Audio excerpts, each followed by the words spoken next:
100 রুলসের মধ্যে 39 নাম্বার রুলে আমরা চলে এসেছি। সবাইকে সালাম জানাচ্ছি, আমি সিদ্দিকী মহসিন পাটোয়ারি।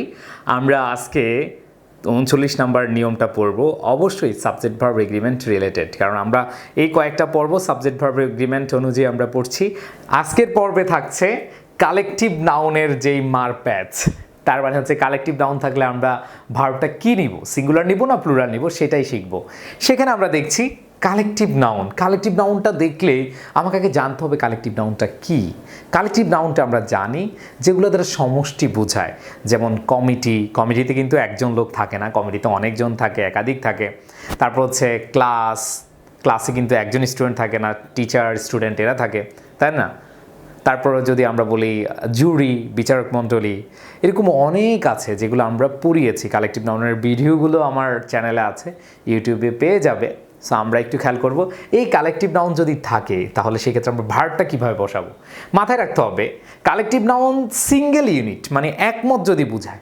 কালেকটিভ নাউন স্বাভাবিকভাবে একটা গ্রুপের মধ্যে বা একটা কমিটির মধ্যে, একটা ক্লাসের মধ্যে অনেকেই থাকে। এখন কথা হচ্ছে সবার মতামত কি এক? না, এক হতেও পারে, নাও হতে পারে। খুব সুন্দরভাবে মাথায় রাখবেন, যদি একমত বোঝায়, সবাই একমত হয়ে যায়, তাহলে ভার্বটা সিঙ্গুলার। আর যদি তাদের মধ্যে ডিভাইডেশন আছে, তাদের মধ্যে ভাগ আসে, কি বলবো আমরা, ভার্বটা প্লুরাল। সো আমরা এটা খুব সহজে মনে রাখতে পারবো। সেটা হচ্ছে কোনো একটা দলের মধ্যে বা কোনো একটা কমিটির মধ্যে বা কালেকটিভ নাউনের ভিতরে যদি আমরা দেখি একসাথে বোঝাচ্ছে, তাহলে ভার্বটা সিঙ্গুলার বোঝাবে, মানে সবাই একমত নিয়েছে। আর যদি দেখি না, আমরা দেখছি সেখানে ভাগ আসছে, বিভক্ত হওয়ার একটা সম্ভাবনা বা বিভক্ত হওয়ার প্রকাশটাকে এখানে বুঝিয়েছে, তখন আমাদেরকে খুব সহজে অ্যান্সার করে দিতে হবে ভার্বটা প্লুরাল। তার মানে একমত হলে সিঙ্গুলার, আর যদি আলাদা হয় তখন হবে কি, বা ভিন্নমত বুঝায় তাহলে হবে কি, প্লুরাল। সো এখানে এক্সাম্পল দেখলে আশা করি সবাই ক্লিয়ার হয়ে যাবেন। সেটা হচ্ছে the jury has ordered two hang the man. বিচারক মণ্ডলীরা কি করলো? Has order to hang the man, এই মানুষটাকে ফাঁসির কথা বললো। তার মানে সবাই একমত হয়েছে। যেহেতু একমত হয়েছে, তার মানে ভাবটা কি হবে, সিঙ্গুলার হবে, এটা আমরা দেখতে পাচ্ছি। আর যদি আমরা দেখি দ্য জুরি, এই জুরিরাই collective noun, are divided in their opinions, তারা তাদের যে মতামতে, এদের মধ্যে কি আছে, ভাগ রয়েছে, ভাগ হয়েছে। সো এইখানে আমরা দেখতে পাচ্ছি ডিভাইডেড। এই ডিভাইডেড মানে হচ্ছে কি, বিভক্ত হওয়া, একমত না হওয়া, আলাদা মত বোঝানো। সেক্ষেত্রে আমরা বলবো আর। ওকে, এরপর যদি আমরা খেয়াল করি, the committee has agreed to take unanimous decision. Unanimous মানে হচ্ছে সর্বসম্মত। আনঅ্যানিমাস মানে হচ্ছে কি, সর্বসম্মত। তাহলে এখানে আমরা দেখতে পাচ্ছি যে কমিটি, মানে কমিটি যারা আছে, অ্যাগ্রিড টু, তারা একটা সর্বসম্মত ডিসিশনে পৌঁছিয়েছে। সো সর্বসম্মত মানে কি, সবাই তো একমত, তাই না? তো আমরা একমত বুঝালে আমরা কি বলবো, সিঙ্গুলার ভার্বকে নিব। এরপর যদি আমরা খেয়াল করি, the committee are divided in respect of details. এই যে জায়গাটা আমরা দেখতে পাচ্ছি ডিভাইডেড আছে, তার মানে আমরা বলছিলাম ডিভাইডেড যদি আসে সেক্ষেত্রে ভার্বটা প্লুরাল হয়ে যাবে, এখানে আর হবে, কি হবে, আর হবে। এরপর যদি আমরা খেয়াল করি, the class is going to arrange a debate. এখানে দেখতে পাচ্ছি যে ক্লাসে তো অনেকে আছে, তারা একটা ডিবেট করবে, মানে সবাই একসাথে হয়েছে এবং বলো যে আমরা একটা ডিবেট কি করবো, অ্যারেঞ্জ করবো। সো এই ক্ষেত্রে আমাদের কি হবে, ইজ হবে। আর যদি বলে the class are in different views about the topic, এখানে ডিফারেন্ট মানে বিভিন্ন, তাদের যে মত বা তাদের যে দৃষ্টিভঙ্গি ভিন্ন মত বোঝাচ্ছে, বিভিন্নভাবে বোঝাচ্ছে, এই ক্ষেত্রে ভাবটা কি হবে, প্লুরাল হবে। তাহলে একমত বুঝালে সিঙ্গুলার, আলাদা মত বুঝালে কি হবে, প্লুরাল হবে। আর এটা অ্যান্সার করার ক্ষেত্রে একটু অর্থের প্রাধান্য দিতে হবে, ঠিক আছে? আচ্ছা, তো আমরা একটু খেয়াল করি, সেটা হচ্ছে এখানে আমরা দেখতে পাচ্ছি দ্য কমিটি হ্যাজ মেট। খুব সহজভাবে বুঝতে পারতেছি, যেহেতু ভার্বটা সিঙ্গুলার আছে, ভার্বটা কি আছে, সিঙ্গুলার আছে, কি বোঝাচ্ছে, একমত বোঝাচ্ছে, তাই না? তার মানে আমরা একমত বুঝালে সিঙ্গুলারই হয়। এখন এই ক্ষেত্রে আবার দে হ্যাভ, প্লুরাল হবে না, কারণ হচ্ছে তারা একমত হয়েছে, আমরা এই ভার্বটা দেখে বুঝতে পারতেছি। এবার আমরা যে জিনিসটা খেয়াল করবো, দেমসেলস। এখানে দেমসেলস কি হবে, দেমসেলস হবে না, কারণ হচ্ছে এইটা কমিটি যেহেতু সিঙ্গুলারকে আমরা বসিয়েছে, মানে ভার্বটা সিঙ্গুলার নিয়েছে, এখানে আমাদের প্লুরাল কোনো প্রোনাউন নিব না। আমরা কি নিব, অবশ্যই অবশ্যই সিঙ্গুলার প্রোনাউন নিব।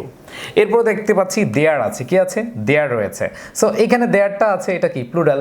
দেয়ার যেহেতু প্লুরাল, তার মানে তো এখানে তো মিলতেছে না, আমাদের সিঙ্গুলার নিতে হবে। এখন কথা হচ্ছে ডি নাম্বারে সিঙ্গুলার আছে, বাট এই প্রিপোজিশনের পরে এখানে কোনো অর্থবহ সেন্টেন্স শেষ করেনি, কারণ অ্যাট প্রিপোজিশনের পরে একটা অবজেক্ট আমরা খুঁজি, কিন্তু এখানে আমরা দেখতে পাচ্ছি কিছু নেই। And then last, it has reached a decision. এখানে আমরা দেখতে পাচ্ছি কমিটি সিঙ্গুলারকে বুঝিয়েছে, এই জন্য প্রোনাউনটাও কি হবে, সিঙ্গুলার হবে। সো আমাদের কারেক্ট অ্যান্সার কি হবে, E number option. And then পরবর্তীতে যদি আমরা খেয়াল করি, মোস্ট লেবার ইউনিয়নস, এই যে মোস্ট লেবার ইউনিয়নস প্রোভাইড, এখানে কি ভার্বটা প্লুরাল আছে, আবার এখানে ইউনিয়নস তো প্লুরাল আছে, তার মানে আমাদেরকে এমনভাবে অ্যান্সার করতে হবে যেটা হচ্ছে প্লুরালকে নিচ্ছে। যেমন এখানে মেম্বার্স, মেম্বার্স হচ্ছে নাউন, আমরা জানি নাউনের পূর্বে কে বসে, পসেসিভ অ্যাডজেক্টিভ বসে, নাউনের পূর্বে কে বসে, পসেসিভ অ্যাডজেক্টিভ। এখন ইউর একটু খেয়াল করে আমরা দেখব, সেটা হচ্ছে মোস্ট লেবার ইউনিয়নস। লেবার ইউনিয়নকে আমরা কি কখনো তুমি বলতে পারি? এই তুমি লেবার ইউনিয়ন, এটা কি বলতে পারি? বলতে পারি না, তার মানে এটা ইউর হবে না। এবার in the members, in the members নাকি ইন দেয়ার মেম্বার্স, একটু বলি তো। অবশ্যই কি ইন দেয়ার মেম্বার্স হবে, কারণ এই নাউনের পূর্বে সাবজেক্টিভ প্রোনাউন আমরা বসাই না, আমরা কাকে বসাই? পজিটিভ অ্যাডজেক্টিভকে বসাই, তাহলে এখানে ইন দে হবে না। এবার for her members, labour union কি একটা মহিলা যে আমি হার বসাবো? হ্যাঁ, এটা কি মহিলা? মহিলা না, তার মানে এটাও কি হচ্ছে না। ফর ইটস মেম্বার্স, এখন কথা হচ্ছে ভাইয়া ইটস কিন্তু সিঙ্গুলার বাট ইউনিয়নস কি প্লুরাল, তাহলে ইটস হবে না, আমাদের অ্যান্সার কি হবে? দেয়ার হবে, আমাদের অ্যান্সার কি হবে? দেয়ার হবে। আশা করি সবাই বুঝতে পেরেছেন। এরপর আমরা যদি খেয়াল করি পরের কোয়েশ্চেনটা কি বলেছে, সেটা হচ্ছে the jury are arguing. Argue মানে কি? তর্ক করা।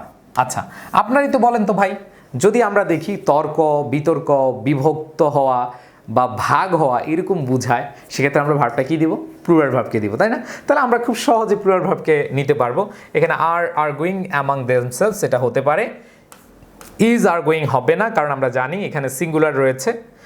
The jury has argued among themselves, এখানে হ্যাজ এটা হবে না, এখানে হ্যাজ এটাও হবে না। আমরা জানি যেহেতু একমত বুঝাই নাই, তার মানে ভার্বটা কি হবে? প্লুরাল হবে। সো এক্সপ্লেনেশন আমি লিখে দিয়েছি যে কালেকটিভ নাউন দ্বারা ডিভাইডেড ইউনিট বা ভিন্নমত বুঝায়, তাহলে আমরা ভার্ব এবং প্রোনাউনটা কি নেই? প্লুরাল নেই।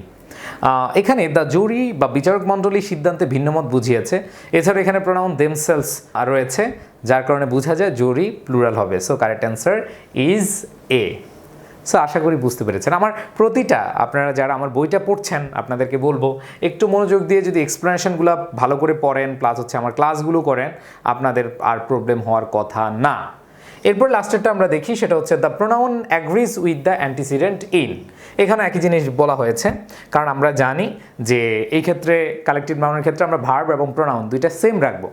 যেমন এখানে দ্য ফ্যামিলি ডাজ, ডাজ হচ্ছে সিঙ্গুলার, আমরা জানি ডাজ হচ্ছে কি? সিঙ্গুলার। কেমনে বুঝলাম? ভার্বের সাথে এস বাই এস যুক্ত করলে সিঙ্গুলার হয়, তাহলে এখানে আছে সিঙ্গুলার, এখানে কি প্লুরাল হবে রে ভাই? হবে না, তাই না? আপনারা আশা করি এটা বুঝতে পেরেছেন। পরেরটা দেখেন, the family are doing it's, এটা হচ্ছে ভার্ব প্লুরাল, এখানে সিঙ্গুলার, ইটস কি সিঙ্গুলার না? তার মানে এটাও কি বাদ। দ্য ফ্যামিলি ইজ ডুইং হচ্ছে কি? সিঙ্গুলার, কিন্তু দেয়ার হচ্ছে কি? প্লুরাল। তাহলে এটা সিঙ্গুলার, এটা প্লুরাল হবে না, কারণ আমরা জানি ভার্বের ক্ষেত্রে দুইটা কি হবে? সেম হবে। এরপরে দ্য ফ্যামিলি ডাজ ইটস, এখানে ডাজ সিঙ্গুলার আছে, ইটসও কি আছে? সিঙ্গুলার আছে, তার মানে ডাজ সিঙ্গুলার, ইটসও সিঙ্গুলার। আশা করি সবাই এই জায়গাটা বুঝতে পেরেছেন। মজার ব্যাপারটা কি জানেন? আপনাদের কাছে যাদের বই আছে, বইয়ের সাথে সাথে ক্লাস করলে কিন্তু বেশি বেনিফিটেড হওয়া যায়। যেমন এখানে কিন্তু এই যে অপশন ধরে ধরে আমি আপনাদেরকে বুঝিয়ে দিচ্ছি, বইতে কিন্তু এই বুঝাইতে গেলে একটা এক্সপ্রেশন প্রায় 1 পেজ হবে, সেটা আসলে সম্ভব হয় না। বাট আপনারা যদি ক্লাসগুলো করেন, ইনশাআল্লাহ আপনাদের অনেক বেশি উপকার হবে। আর আরেকটা বিষয়, যদি আপনাদের ভালো লাগে, আপনারা আপনাদের যারা ছোট ভাই আছে, বড় ভাই আছে, বা আপনার ফ্রেন্ড সার্কেল যারা আছে, তাদেরকে একটু কি করবেন? রেফার করবেন, এই বইটা যেন সবার সংগ্রহে থাকে। ঠিক আছে? সবাই ভালো থাকবেন, সুস্থ থাকবেন, আর আপনাদের কেমন অগ্রগতি হচ্ছে সেটা একটু জানতে চাই। আমি জানি না আমার এই সৃষ্টিকর্ম কতদিন থাকবে, বাট আমি চাই যদি ইউটিউব থাকে, আমার মৃত্যুর পরেও যেন আমার যে ক্ষুদ্র জ্ঞান, আমার যে ছোট্ট পরিসরের জ্ঞান রয়েছে, এই জ্ঞানটা যেন আপনাদের মাঝে ছড়িয়ে পড়ে, আপনাদের এবং ভবিষ্যতে যেন এটা একবারে সবার কাছে পৌঁছে যায়, এই প্রত্যাশাটা আমি সবসময় করি। আমি যে কোনো ক্লাসের স্টুডেন্ট যখন পড়াই, সেক্ষেত্রে আমি বলি যে এইটা যেন সবসময় ছড়িয়ে যায়। সো আপনারা এই জায়গাটা একটু মাথায় রাখবেন, আমার জন্য দোয়া করবেন। ইনশাল্লাহ আপনাদেরও ভালো কিছু হবে, আর আমার শরীর স্বাস্থ্য ভালো থাকলে আমি আর অনেক অনেক ক্লাস নিয়ে আসতে পারবো। আপনাদের সকলের দোয়া প্রত্যাশা করি। আল্লাহ হাফেজ, আসসালামু আলাইকুম।